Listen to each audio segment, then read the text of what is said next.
লাউ পাতা দিয়ে কই মাছ ভর্তা তো আমরা অনেকেই খেয়েছি, বা লাউ পাতা দিয়ে ইলিশ মাছ ভর্তা, কিন্তু লাউ পাতা দিয়ে তেলাপিয়া মাছের ভর্তা কি কেউ কখনো ট্রাই করেছেন? একবার ট্রাই করে দেখবেন, এটাও কিন্তু কম মজা না। আসসালামু আলাইকুম, কেমন আছেন সবাই? আলহামদুলিল্লাহ, আমরা সবাই ভালো আছি।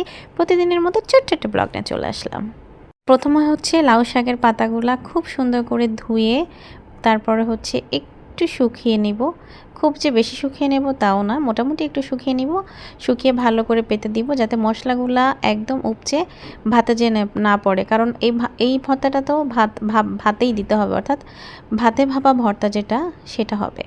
এই জন্য এমনভাবে পাতা একটার পর একটা বিছিয়ে দিতে হবে যেন কোনো প্রকারের মশলা বা তেল ভাতে একদমই না যায়। তো সুন্দর করে পাতাগুলো বিছিয়ে এর উপরে হচ্ছে আমি তেলাপিয়া মাছগুলো ভালো করে কেচে দিয়ে দিয়েছি।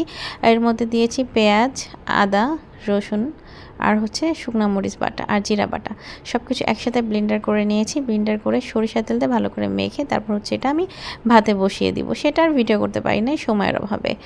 আর এটা হচ্ছে বেগুন ভাজি করছি, কারণ শুধু ভর্তা হলে তো হবে না, সাথে তো কিছু একটা থাকতেই হবে। কারণ বাঙালিদের কিন্তু একটা অভ্যাস আছে, এক পদের খাবার দেখলেই কিন্তু ক্ষুধা তাদের আরও বেড়ে যায়, ক্ষুধা কিন্তু একদমই কমে না। আর কয়েক পদের খাবার যদি একসঙ্গে টেবিলে দেখে তাহলে ক্ষুধা যে কোথায় চলে যায় এটা তার খবরও থাকে না। আর আমাদের বাসার সবাই হচ্ছে একটু বেগুনটা কড়া করে ভাজিটা পছন্দ করে।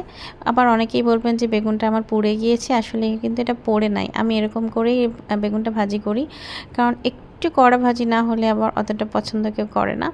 এই জন্যে মোটামুটি একটু বেগুনটা পোড়া পোড়া কালার চলে আসছিলো, বাট বেগুন কিন্তু পোড়ে নাই, খাবার কিন্তু খেতে একদমই তিতা হয় নাই, স্বাভাবিক স্বাদটাই ছিল। তো বেগুন ভাজি করে নিলাম আর হচ্ছে তেলাপিয়া মাছের ভর্তা করে নিলাম। আমাদের আজকের রান্না বান্না তো এটাই ছিল। আর এই সিম্পল রান্নাটাই হচ্ছে আপনাদের সঙ্গে আমি শেয়ার করলাম। আর আমি বেগুন ভাজিটা উঠিয়ে নেই, উঠিয়ে তারপর হচ্ছে পেঁয়াজ মরিচ দেই, দিয়ে তারপর অনেকেই কিন্তু বেগুন ভাজিতে পেঁয়াজ মরিচটা দেয় না, জাস্ট শুধু বেগুন ভাজি করে নেয়। কিন্তু আমরা হচ্ছে মাছ ভাজি বলেন, বেগুন ভাজি বলেন, যে ভাজি পটল ভাজি বলেন, কোনো কিছু চাকচাক করে ভাজি করলেই হচ্ছে আমরা পেঁয়াজ আর কাঁচামরিচটা ভাজি করে নেই। অনেক সময় কাঁচামরিচ কেটে দেই, কিন্তু এই যে আমরা যে অলস, এই অলসতার কারণে তো আর কাঁচামরিচ ওভাবে কুচি কুচি করার সময় আমাদের থাকে না। এই কারণে গোটা কাঁচামরিচটা চুলার কড়াইতে দিয়ে তারপর হচ্ছে এভাবে হাতা খুন্তি দিয়ে ভেঙে ভেঙে আমরা আমাদের সহজ কাজটা চালিয়ে দিই। এটা হচ্ছে আমাদের মতো সহজ রাঁধুনিদের কাজ। যাই হোক, আজকে গল্প করতে করতে আমার রান্নাবান্না শেষ হয়ে গেল।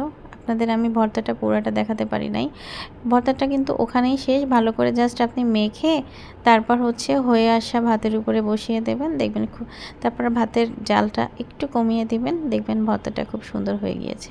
তো যাই হোক,